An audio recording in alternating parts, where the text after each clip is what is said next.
Hello guys. आज हम लोग इस वीडियो में जैक बोर्ड द्वारा जो इंग्लिश का मॉडल पेपर क्वेश्चन जारी किया गया है उसको हम लोग आज इस वीडियो में फुल सॉल्यूशन करेंगे। ठीक है, एक एक करके हम लोग सॉल्यूशन करेंगे। जो 40 क्वेश्चन है, 40 मार्क्स का है, 40 क्वेश्चन है, 40 मार्क्स का है और इंग्लिश का है। तो चलिए हम लोग एक एक करके सभी को सॉल्यूशन करते हैं ताकि आपके एग्जाम में काफ़ी हेल्पफुल हो सके।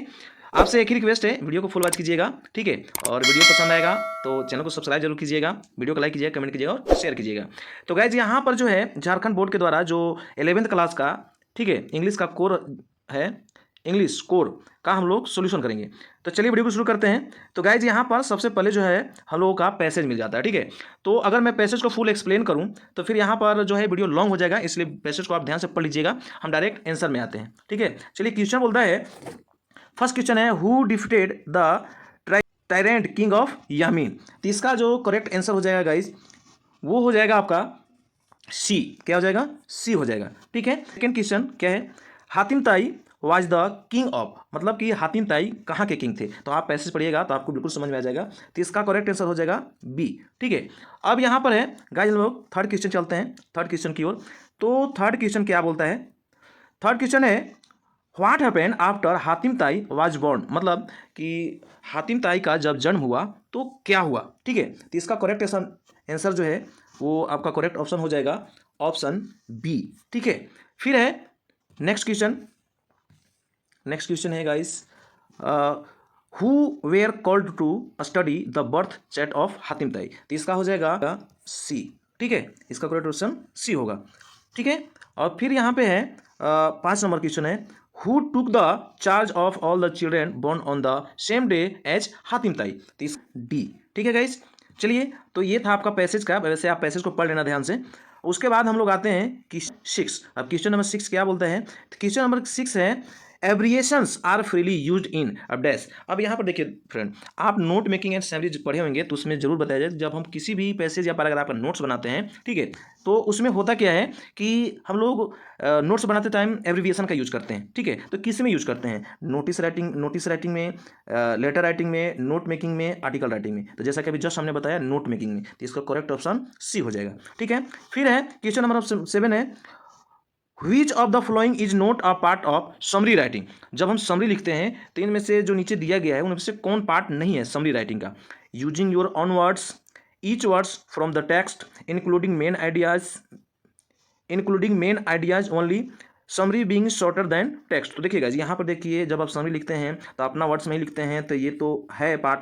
फिर है इंक्लूडिंग मेन आइडियाज, जी हाँ बिल्कुल ये भी होता है। Summary being shorter than the text, जो ओरिजिनल टेक्स्ट होता है उससे हम लोग शॉर्ट लिखते हैं, तो ये भी होता है, यानी कि ये सब पार्ट है। यानी कि exact words from the text, मतलब कि जो टेक्स्ट दिया हो रहता है सेम टू सेम हम लोग वही नहीं लिखते हैं। तो ये जो पार्ट है ये बी वाला पार्ट नहीं होता है समरी राइटिंग में। ठीक है, आई होप कि आपको वीडियो समझ में आ रही होगी।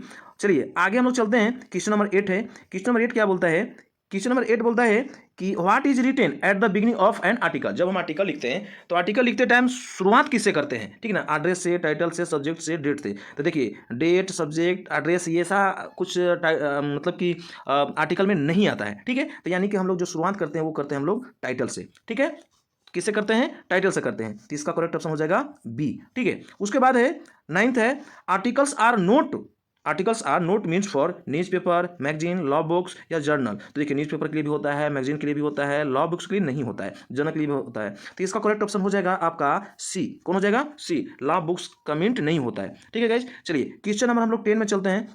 क्वेश्चन नंबर 10 क्या कहता है, तो क्वेश्चन नंबर 10 बोलता है which of the following is not component of letter to editor. जब हम एडिटर के पास पत्र लिखते हैं तो इनमें से कौन कंपोनेंट नहीं है, टाइटल नहीं है, सैल्यूटेशन नहीं है, ठीक है, डेट नहीं है, सिग्नेचर नहीं है। जब हम लेटर लिखते हैं तो लेटर में हम टाइटल नहीं लगाते हैं, ठीक है, सैल्यूटेशन, डेट, ये सब, सिग्नेचर, ये सारा चीज लिखते हैं, तो यानी कि इसका करेक्ट ऑप्शन ए हो जाएगा, टाइटल हम लोग नहीं लिखते हैं। ठीक है, फिर 11th क्वेश्चन है कि in report writing narration of the event is always written इन।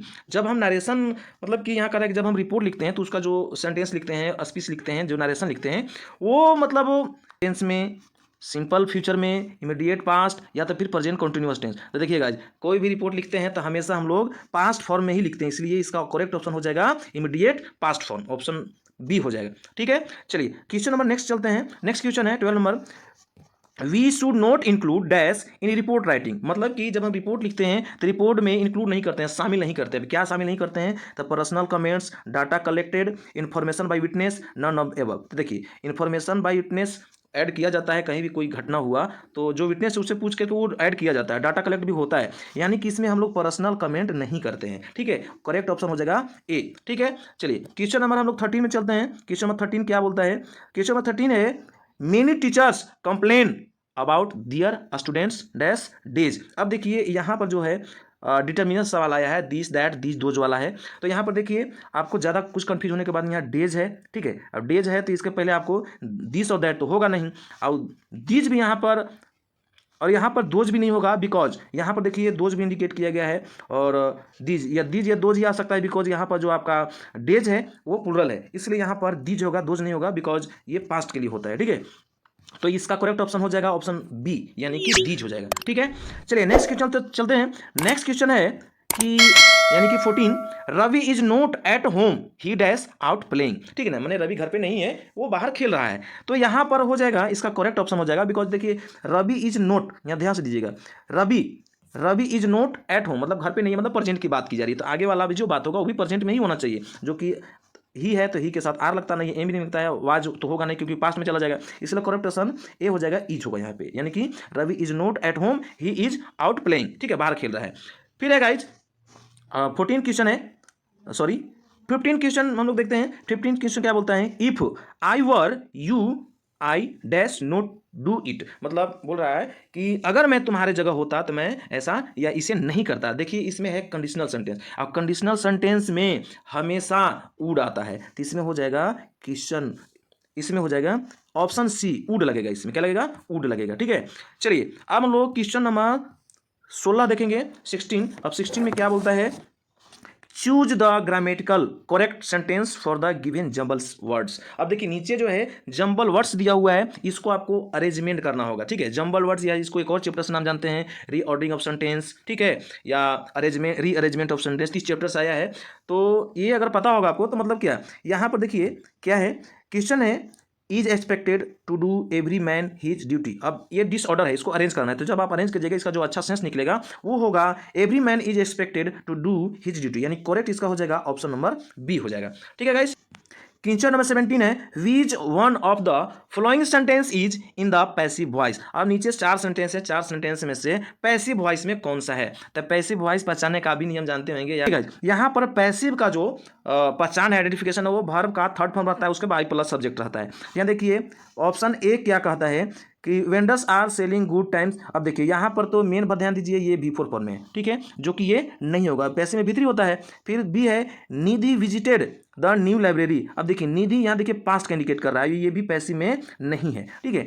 फिर सी है the postman delivers the letters, ये भी पैसिव में नहीं है। The room was cleaned by Sudhanshu, मैंने कमरा जो है सुधांशु के द्वारा साफ किया गया, यानी कि करेक्ट ऑप्शन हो जाएगा डी। ठीक है, चलिए क्वेश्चन नंबर हम लोग चलते हैं 18 में क्या बोलता है the correct passive voice of the librarian gave me book. मतलब क्या कि लाइब्रेरियन जो है मुझे किताब दिया, इसका पैसिव वॉइस क्या बनेगा? चलिए हम लोग ऑप्शन को देख लेते हैं। ऑप्शन है, फर्स्ट ऑप्शन है A I was given a book by the librarian, चलिए ये हो गया। अब देखते हैं आई एम, अब देखिए एम लगा दिया बी में, जो कि सेंटेंस तो आपका पास्ट में है ना, तो एम तो होगा नहीं। ए बुक इज गिवन, अब ये देखिए यहाँ भी इज लगा हुआ है, जो कि ये प्रेजेंट है, तो ये तो होगा नहीं। आई इज, अब देखो आई के साथ यहाँ भी इज लगा दिया, यानी कि इसका करेक्ट ऑप्शन हो जाएगा A I was given a book by the children. ठीक है गाइज, नेक्स्ट क्वेश्चन है गाइज 19। अब 19 से देखिए आगे आगे जितने भी सारे क्वेश्चन आएंगे वो बुक से हैं, मैंने लिटरेचर से हैं, ठीक है। और लिटरेचर को मैं उतना एक्सप्लेन नहीं करूंगा, बिकॉज अगर एक्सप्लेन हर चैप्टर से करता चलूँ तो वीडियो काफी लॉन्ग हो जाएगी, ठीक है, इसलिए हम नहीं करेंगे, डायरेक्ट हम आंसर देखते चलेंगे। क्वेश्चन 19 है what were the children taut at the village school. मतलब कि विलेज स्कूल में बच्चों को क्या सिखाया जाता था? इसमें सिखाया जाता था prayer, option number A is correct. अब यहाँ है क्वेश्चन नंबर गाइज 20 देखते हैं what would the author's greats mother feed the sparrows with bread meat chapati grains, तो यहाँ पर जो है ब्रेड हो जाएगा, ठीक है। चलिए क्वेश्चन अब हम लोग चलेंगे 21 क्वेश्चन क्या कहता है? 21 देखते हैं Khushwant Singh grand mother was old man who use to wear dash. अब यहाँ क्या हो जाएगा? तो क्वेश्चन नंबर 21 में हो जाएगा बी, क्या हो जाएगा? बी हो जाएगा, ठीक है। फिर है नेक्स्ट क्वेश्चन है the length of the wave walked was dash. अब इसका क्या हो जाएगा, तो 22 का आपका जो हो जाएगा वो हो जाएगा ए 23 मीटर्स। ठीक है, अब उसके बाद हम लोग नेक्स्ट क्वेश्चन देखेंगे। नेक्स्ट क्वेश्चन है 23 है। 23 क्या बोलता है कि what was Wu Daozi's last painting. ठीक है, मतलब कि लास्ट पेंटिंग कौन सी थी। ठीक है, तो यहाँ पर हो जाएगा option number C, a painting of landscape. ठीक है, फिर हो जाएगा नेक्स्ट क्वेश्चन देखते हैं 24 में है हु डिस्कवर्ड टट्स टॉम्ब। ठीक है, तो इसका हो जाएगा डी, ठीक ना, हॉवर्ड कार्टर। ओके, फिर क्वेश्चन नंबर नेक्स्ट है question number 25 the cardboard show the picture of. मैंने कार्डबोर्ड किसका मतलब पिक्चर शो करता है। ठीक है, द कार्डबोर्ड जो है किसका पिक्चर शो करता है, तो 25 का आपका यहाँ हो जाएगा पोएट्स मदर एंड हर 2 काउजिन्स। ठीक है, क्वेश्चन नंबर यानी कि ऑप्शन नंबर डी हो जाएगा। ठीक है, फिर हम लोग चलेंगे क्वेश्चन नंबर 26 में है what is the meaning of the phrase poem of earth. इसका तो गाइज इसका हो जाएगा बी, क्या हो जाएगा बी हो जाएगा। ठीक है, अब हम लोग देखते हैं 27 में है कि which month of the year is described in the poem the laburnum top। तो इसका कौन सा मंथ की बात की जा रही है ना, तो इसका हो जाएगा सी सितंबर। इसका क्या हो जाएगा सी सितंबर। ओके, फिर है question number 28 what is hidden in infant fats. अब देखिएगा ये जो क्वेश्चन है वो चाइल्डहुड पोएम से है। ठीक है, तो इसमें क्या है कि ऑथर जो बताए हैं कि इन्फेंट्स का मतलब होता है नवजात शिशु यानी कि न्यू बॉर्न बेबी, उसके चेहरे में क्या छुपा हुआ है। ठीक है, तो इसमें है इनोसेंस, मासूमियत नहीं, क्यूटनेस नहीं, ये भी नहीं।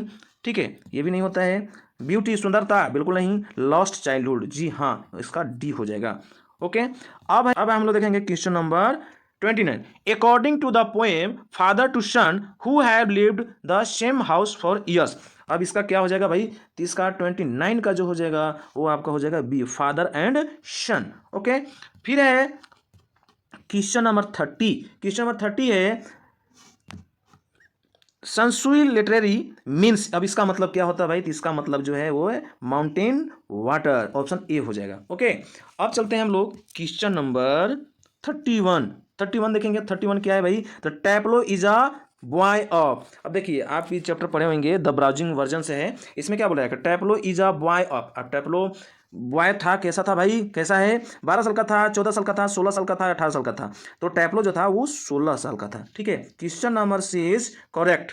ओके, चलिए अब हम लोग क्वेश्चन नंबर 32 देखेंगे। Professor Gaitonde entered Forbes building to meet his. अब मतलब गैटोंडे जो प्रोफेसर तो इंटर्न बिल्डिंग में किए थे, किससे मिलने के लिए किए थे, तो यहाँ पर जो हो जाएगा वो सन से मिलने के लिए की थे, यानी कि डी हो जाएगा, क्वेश्चन नंबर डी। ओके, फिर क्वेश्चन नंबर 33 है where did the narrator Nick Middleton meet Norbu. तो इसका करेक्ट ऑप्शन हो जाएगा सी, इसका करेक्ट ऑप्शन हो जाएगा सी। ठीक है गाइस, फिर है क्वेश्चन नंबर 34 है, क्या बोलता है कि व्हाट वाज मॉड्स डिजायर, मैंने मॉड्स का डिजायर इच्छा क्या थी, तो उसकी इच्छा थी टू राइड अ हॉर्स, मैंने घोड़े की सवारी करना। ठीक है, ऑप्शन नंबर सी हो जाएगा। ओके, फिर है question number 35 the narrator daughter of Mrs S visits the address. अब देखिए जो मिसेज एस की डॉटर थी, जो हमारे ऑथर भी हैं मार्गा मिंका के नाम से है। ठीक है, तो वो कहाँ विजिट किए थे, नंबर 46 मार्कोनी स्ट्रीट, जी बिल्कुल सही यही होगा। ठीक ना, बाकी गलत है।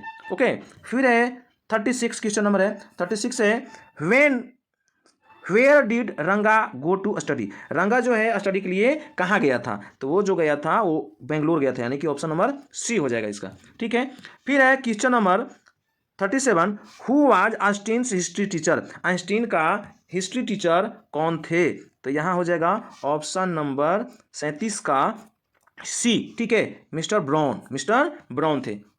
चलिए अब क्वेश्चन नंबर 38 देखते हैं। 38 में क्या है, dash was a strong and dominating. Okay, इसका क्या हो जाएगा भाई, तो 38 का हो जाएगा मिस्टर फिट्जजेरोल्ड। इसका जो हो जाएगा वो हो जाएगा ऑप्शन ए।